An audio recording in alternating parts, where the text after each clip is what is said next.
The Intelligence and Security Division of Walter Reed presents a briefing on subversion and espionage directed against the military and operational security. The purpose of this briefing is to explain to you what subversion and espionage directed against the military is. It will explain somewhat the intelligence collection tactics and related activities which foreign governments use against us, and your responsibilities and the defensive measures you can take to protect yourself, your dependents, your organization, and the United States government from this threat. The actions taken by foreign intelligence services are directed at people such as you to gain information that is vital to our national security. The foreign intelligence threat is real. It's a serious problem that we are facing, and collection operations are being used against us continuously.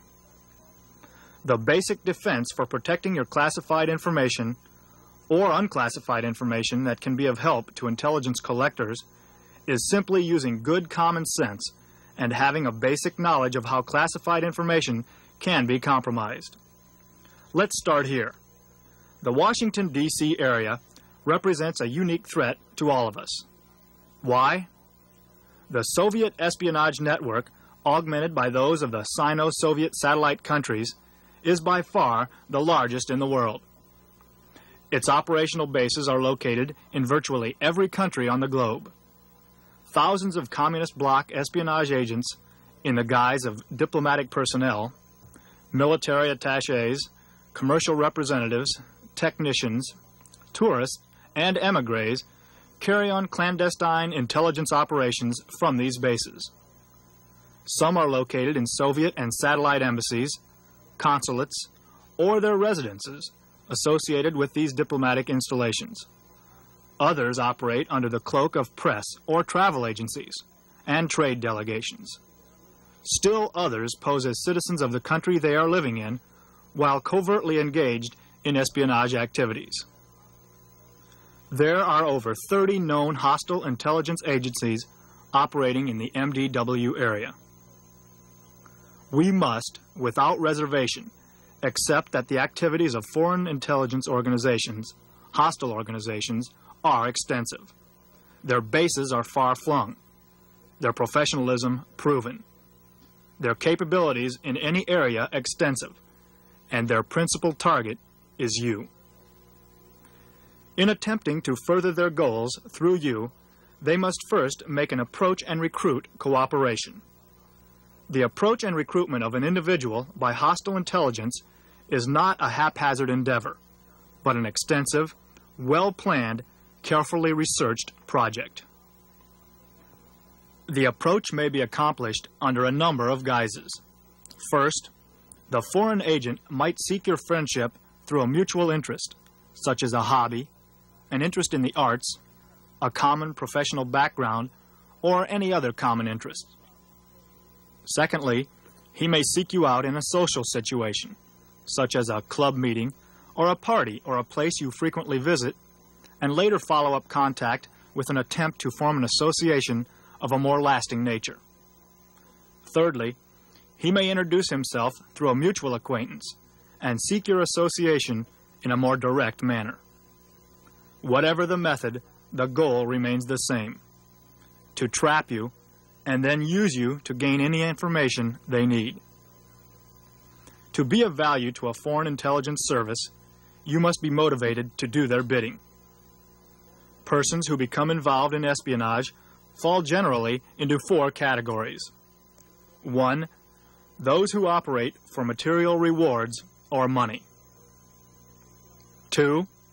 The person whose illegal activities have led to entrapment or fear of disclosure. 3.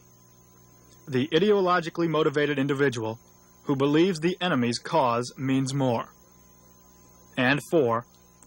The person placed under pressure due to compromise or threats directed against relatives in a communist-controlled country.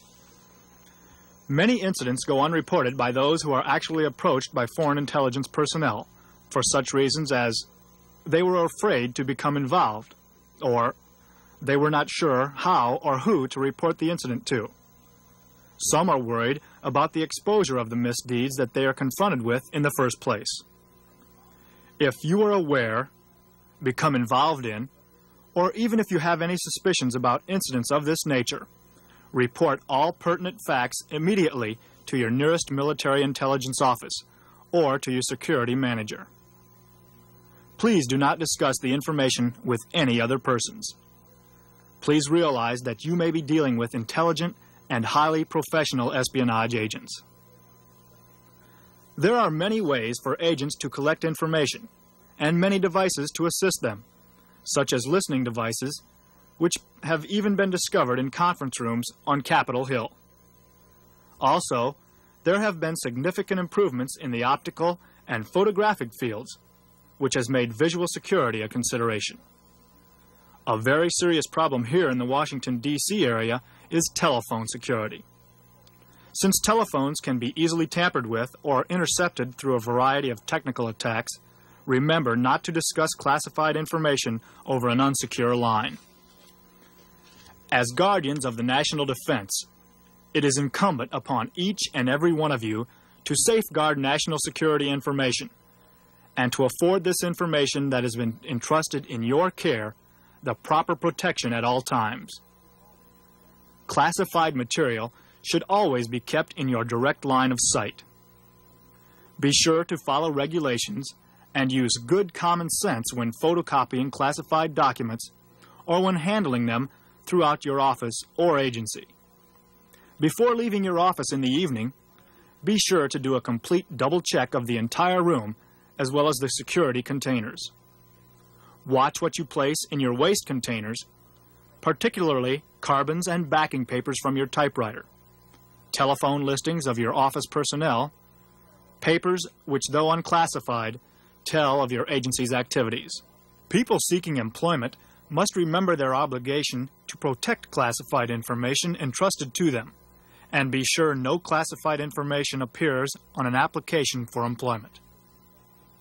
An essential ingredient to this protection is operation security, more commonly known as OPSEC.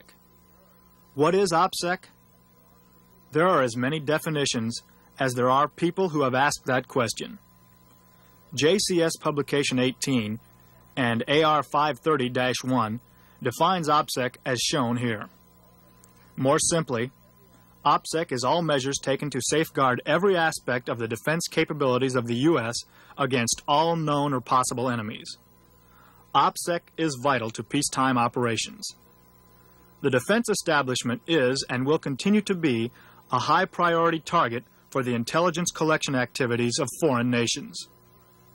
Many countries maintain current intelligence efforts to assess U.S. strategic, tactical, and technological capabilities and intentions. The primary purpose of OPSEC is to counter the foreign intelligence threat, a multidiscipline effort. Foreign intelligence services have wide ranges of intelligence collection capabilities at their disposal. They use every means to exploit any opportunity where security vulnerabilities permit the collection of information. For example, obtaining bits of information from a patient's medical records. Foreign intelligence collection efforts are a continuous, daily, worldwide threat and have dramatically increased in the last few years.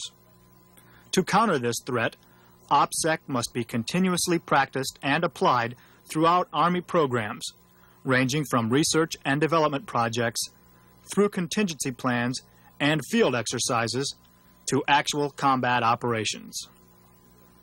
OPSEC is a command responsibility, but the most sophisticated OPSEC program in the world is useless unless everyone supports it.